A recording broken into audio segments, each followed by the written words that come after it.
love following her, don't you? Well, good morning, and I wanted to say a few words about my friend Phyllis. I first met Phyllis Woods when I was in the Best Roy program. I was brand new to the New Hampshire politics, was starting to meet the movers and shakers of that time. I immediately identified her as a genuine person who was able to express her beliefs while being kind and considerate of others who had opposite views. A strong yet gentle woman, she made quite an impression. Over the years, we worked on many committees together, and I learned that I could trust her to be a fair and very honest friend. When I was president of this club, Phyllis was our national committee woman. I asked her to speak to us on many occasions. She always was available. She made herself available whether or not she had the time. I remember after the RNC convention one time, when Senator McCain had won the nomination, she and Maureen Mooney enlightened us with 2 slideshows, special reports, and a few tidbits of what really happened behind the scenes. That was quite a treat for us, and I want to thank you for that. Phyllis has made it a lifelong goal to serve New Hampshire residents unselfishly, giving of her time and her talent. While serving the House, she's co-sponsored the Safe Haven Bill, which was recently highlighted in the news. This bill allows unwanted babies 7 years or younger to be dropped off at the hospital, police stations, or fire stations that prevent their parents from being prosecuted. Those of you who have attended the Republican Women's Summit at the Institute of Political Science also benefited from her service to the community. She has coordinated this program for several years now, and this program promotes women running for political office or helping out with political campaigns. So if you've not signed up, the next time she offers one, make sure you sign up. It's a very good program. Phyllis may be retiring as our National Committee woman this year, but her commitment to making New Hampshire a better place to live and work has not stopped. Now, in the program, I didn't know she had filed already for state senate, but I have her campaign button already. She has taken another step in her commitment to service, offering her time once again and running for the New Hampshire Senate, and we wish her success in her work. When Linda Twombly nominated her to be our Woman of the Year, we all agreed it was the perfect choice. Phyllis is a great role model, always willing and able to help others make a positive difference. These are just some of the reasons that we are now honoring you as our Woman of the Year, Phyllis Woods.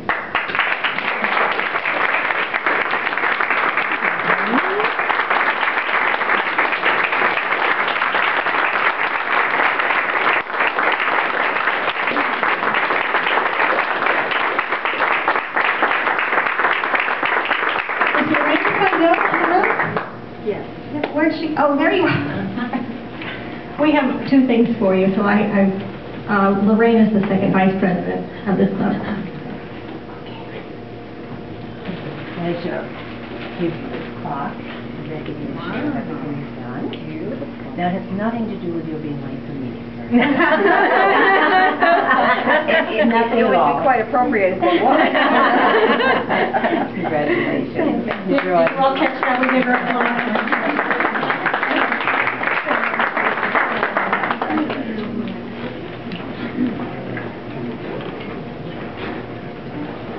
Speech.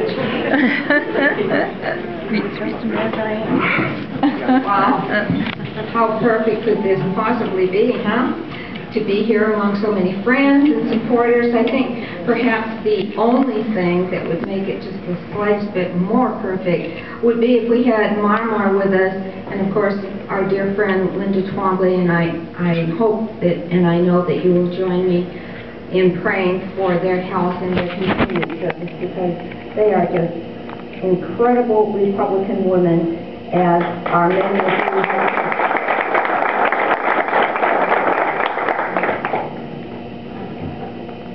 This has always been one of my favorite clubs. I hope I'm not offending anybody by saying that, but I love traveling over here to Nashua because they always made me feel so warm and so welcome, right, Maureen? I mean, whenever we came over. I'm joined here today by wonderful, wonderful people. I think perhaps every single person in this room are women that I've known and men that I've known and admired, and I'm so proud to be a part of you. Particularly special for me this morning is to have some of my good friends, Millie and Mary Ann here, who's always said we get along with a lot of help from our friends, but also it's wonderful to have a unique experience of having my daughter, Janice, from California, be here. And also the first generation, my beautiful mother, Estelle Dondero, who's joined us.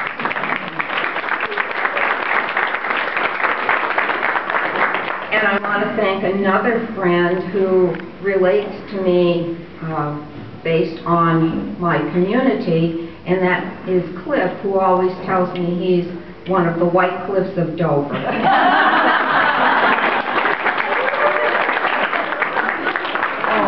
And I cannot tell you how proud I am of our U.S. Senator Kelly.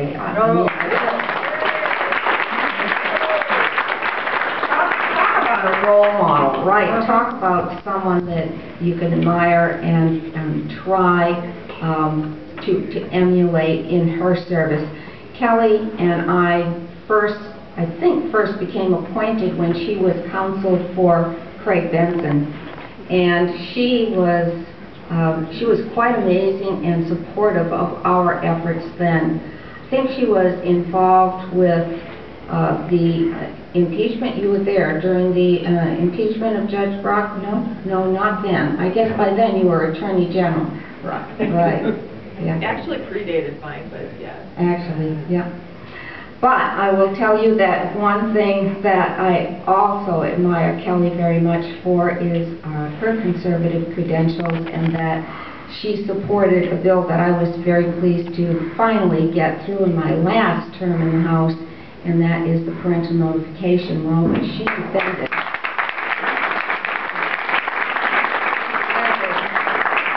Defended for us right through the court system, and there were probably a few of you here that were with me standing right in back of her when she argued the U.S. Supreme Court in defense of that law, which we won, by the way, and then they fast-tracked a repeal as soon as the Democrats came into office. But now, with our current supermajorities, we were able to not only pass it, but then override an expected governor's veto. As I've said, and I agree totally with Kelly, that our number one priority this year has to be to bring our 4 electoral votes for Mitt Romney. And I think our second and equally as important thing that we need to do for New Hampshire people is to keep our majorities, our strong majorities, in the House and in the Senate, because we're very confident that we're going to have a Republican in the corner office. And as we all work, and I think I had said to you back when I was first elected National Committee Woman, that a rising tide lifts all ships. And so what we all do as we get out there working for our local candidates and running for local offices is we bring out more votes for conservatives, more votes for Republicans, more votes for freedom and liberty, and therefore that will help our nominee for president, and his efforts also will help us. So hopefully the team that will win in New Hampshire will be very, very instrumental in giving those 4 last electoral votes that are critically needed to overturn this administration that has caused us all so much concern. I want to tell you that when I ran, I made a commitment as committee woman to try to do my very best to not let you down. And what I felt was important was to represent you as honorably and as well as I could on the Republican National Committee. And it has not been a difficult job to represent such wonderful activists in such a beautiful state that I so love and admire. I was reminding my mom, who met my dad when he was in Westoverfield, and she's from Massachusetts. I was born there. Don't like to admit that because I got here as quickly as possible. But we occasionally would drive back to Massachusetts to visit my grandparents, and every time we were returning and saw that sign, "Welcome to New Hampshire," my dad would say, "Roll down the windows, everyone, and breathe in that fresh air. We're getting back into the best state in the country." And so I love this country very, very much.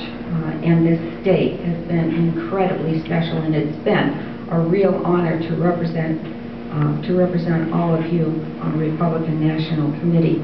And my dad, who was in the service, my husband, who was in the service, my brother, who was in the service, I honor and applaud and pray for all of our veterans that have allowed us to live in this wonderful country. And I really have been heartened every time I hear Kelly defend our veterans and on her committee, and she's spoken so often.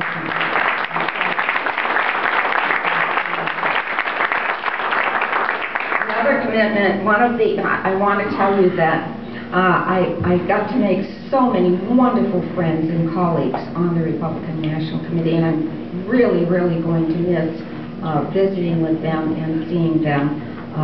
And I traveled to every single meeting over the last nearly 5 years. I'm talking from Albuquerque, San Diego, Kansas City, Minneapolis, Phoenix, Dallas, Maryland, New York, Tampa Bay, New Orleans, you name it. I've been everywhere. And in fact, I've even represented you in Taiwan. But I've made a real close friend who says she goes back to Oklahoma, and they tell her there are no conservative Republicans in New Hampshire. And she said, "Yes, there are. I know there are because I know Phyllis Woods, and I know she talks about other good conservative Republicans in New Hampshire who believe what we believe." And so that, I think, is an accomplishment that I'm very proud of, to have been able to represent you that way on the Republican National Committee. I've served on the Ethics Committee. I've served on the Rules Committee.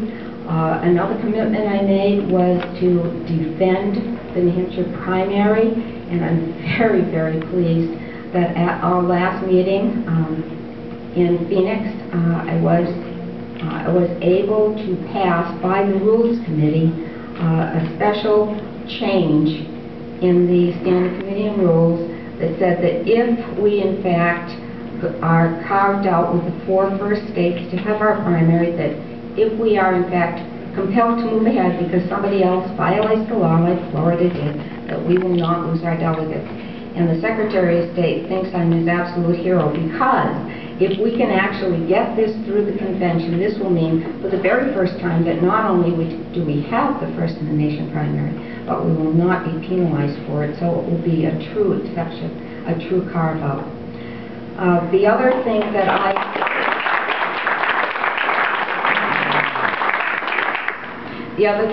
committed to you to do was to represent the grassroots and to do my best to represent all of you, not only on the National Committee, but before I could do that, I had to travel the state and to represent not only the RNC but the state GOP. And as you said, a lot of you got kind of tired of seeing me at a lot of these events, but my message always was twofold. Number one, I want to know what's important to you, what are your concerns, so I can bring that back to the RNC. And also to bring this message not only from the RNC but from the state GOP, and that is our thanks and appreciation and gratitude for all of your work and all of your selfless giving of time and tithe, and also for many of you to serve at great personal cost in our legislature, in our various committees. And so that, having been there for several terms, having done that, I understand what a commitment that is. And many of us, all we have is to thank one another and to show appreciation. And that doesn't cost anything, and I feel that that has been part of my role and part of my message If you haven't heard it elsewhere, you've heard it from me. I want to thank you all for everything you do for the party. The other thing is, I just want to share that there were just a few things that we set as goals on the RNC over the last 4 years, and I believe that we've met these challenges. One was to restore the American people's trust in the Republican Party as a vehicle for their conservative views, slowing down Obama's march to socialism, preventing the rise of a viable conservative third-party candidate, restoring the RNC as an effective voice in American politics, and nominating a mainstream conservative for our president, capable of beating Barack Obama. And I believe that we have actually made all of those goals.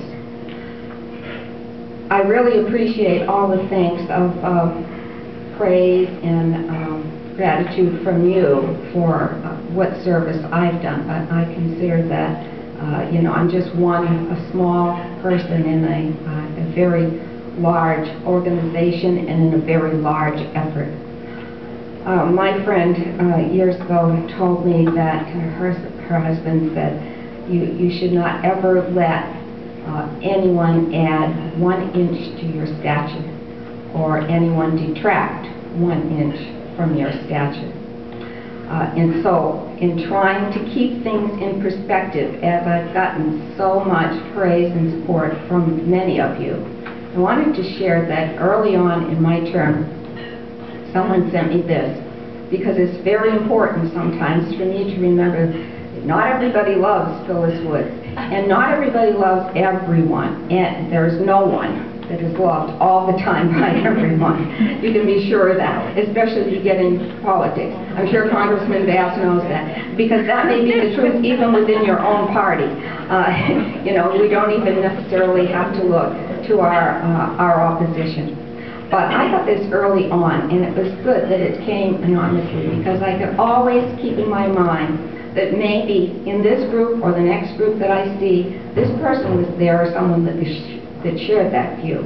And it simply said, you should resign. You have done nothing for the GOP since you have been National Committee woman. Now, I wanted to prove that person a liar, so I certainly did my best. But that person didn't define me. And whoever brings you down as you're trying to run, and I expect that in my newest challenge, my newest race, I will probably face that in spades. I've really been somewhat insulated because I've had the pleasure of being able to be neutral in all of these races so that I can be everyone's friend, and I haven't had to speak out on a lot of controversial issues, only those that were in the platform that I strongly supported, and I felt that it was necessary to bring a voice. And so I've been a little bit insulated. Now I'm going to have to be put into a box and painted as one of those right-wing extremists, which the chairman of the Democrat Party has already started to put me in that smaller and smaller box. And what I've worked for, and what I know many of you work for, is to not be put into that smaller box, because we cannot always agree on all the issues. And even though I have some issues that are far more important to me than others, I, like you, are bigger than that. We have more things that we believe in and that we work for. And we have those core principles and those core values that Kelly spoke of that unite us all. And even if they disagree with 90% of what I say, I remember telling a colleague on the floor of the House, that you are all my brothers and sisters. We all really want what's best for the people. We just disagree sometimes on exactly what that is. But if we can continue to have profound respect for all of them, and don't stand here and say, hey, stupid, don't you see what I see? Come over here. But if we're willing to walk across that bridge and see it from their perspective and start to walk them back a step at a time toward we are, where we are, then we have a very good chance of persuading them to the truth that we see. But we also need to be aware that perhaps the truth that they see, maybe we don't have the ultimate truth. Maybe we have to walk back there. And the best of both worlds is for people on both sides to perhaps move a little bit and see things from the middle. So if I am privileged to do what I believe I've been called to do and had not been in my original plan, and that is to represent you in the New Hampshire Senate for the next couple of years, that's what I intend to do, to try to work with people to see the truth that we see in our platform, in our Constitution, and in our core conservative values that we all know and love so much. Thank you again very, very much.